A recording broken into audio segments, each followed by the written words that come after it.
are doing this. One is Australia and one is Israel. There's the only two. That's the only two we have. That's it.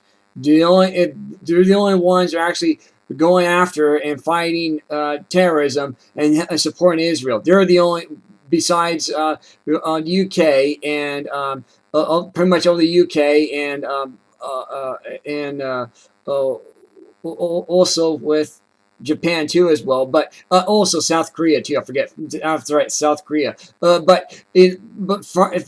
that though, we do have Australia, so there is hope. So there is a little bit of clear of a little bit of prosperity there, a little bit, not much. Well, Obama knows that too, and he's going to do his best to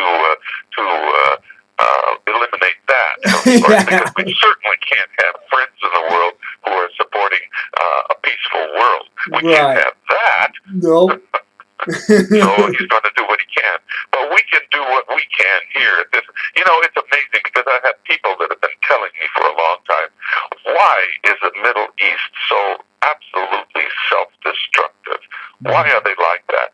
Hamas knows it can't win, and yet it does win on a propaganda level, but at the cost of its women and children. And they just keep raining these missiles down. They have a truce for a few days, and then the missiles start again, and over again. And even in the constitution of Hamas, it states very clearly, because I've read it in the translation, that they are dedicated to the destruction of Israel and the death of all Jews. Mm-hmm. They're dedicated to that. So, I mean, that is their whole idea. That is what they're dedicated to. Mm-hmm. They are at war with Israel. It is a war. And even though it's self-destructive and will end up destroying Hamas and the West Bank, they don't care. Or the Gaza Strip, they don't care. Or any other area they have that they attack from, they don't care.